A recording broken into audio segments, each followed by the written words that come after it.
Yo!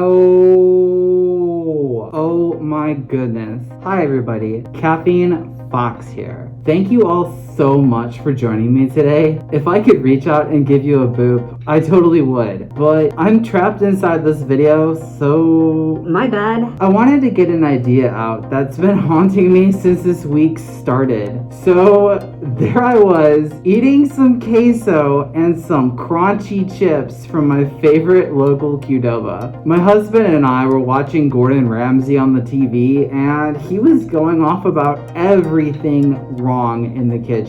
Like, the steak is raw. It's all raw. Oh well, it's freaking raw. My impression is probably like the worst thing ever and will haunt you in your sleep, but hopefully I get an A for trying. So we're watching Gordon Ramsay go ham on these poor chefs, and the topic for today's video just kind of came into my mind. Remember back when I made that video about tails, how having a tail in real life probably wasn't the best thing to have? Well, it turns out it's not just tails, it's also fur. You know, that classic line of, "Waiter, there's a hair in my soup."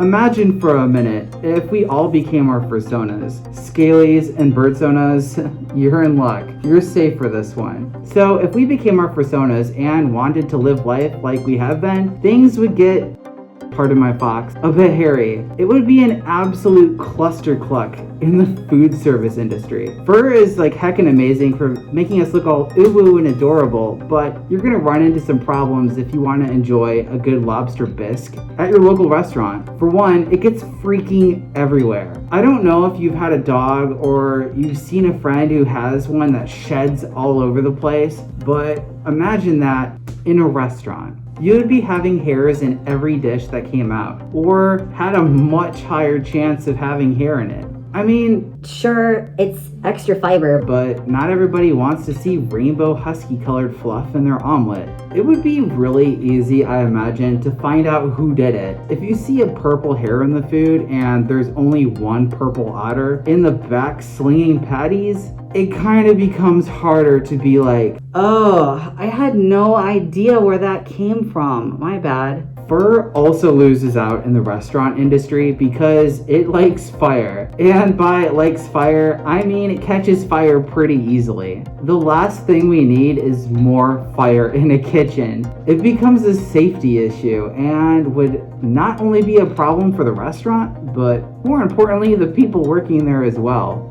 The firefighters would have to be cautious too because, well, they'd be covered in fur as well. It all creates this chaotic and scary environment where you're not really sure if enjoying that salad is worth it. I'm sure there would be extra safety precautions built in for this, like having everybody wear an oversized hairnet over their bodies, but that's a little weird. I know, I'm talking about life-size animals making food in a fantasy setting, but we have to draw the line for weird somewhere. If any of y'all have any ideas of other problems that could happen by having fur in a restaurant, let me know in the comment section down below. So yeah, that's what's been keeping me up at night. Not how do we improve the world's climate or make all of our cars run on bad furry Twitter memes, but this. Furries making a mess out of a kitchen, and fur in your banana split. Fur everywhere. Thank you all for stopping by for today's video and getting a chance to see my fox brain. Try to formulate complete sentences. It doesn't happen as often as it looks. If this video made your steak perfectly and it wasn't raw, feel free to give it a thumbs up and maybe subscribing too.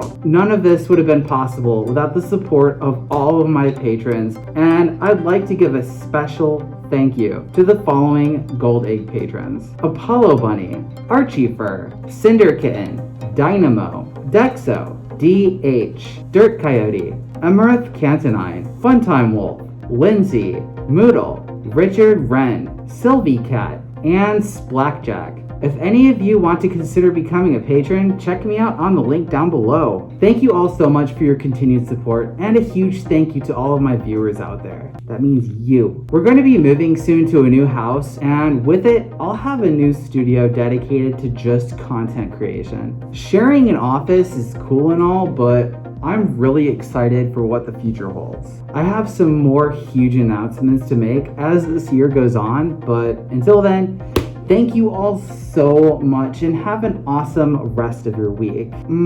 Bye.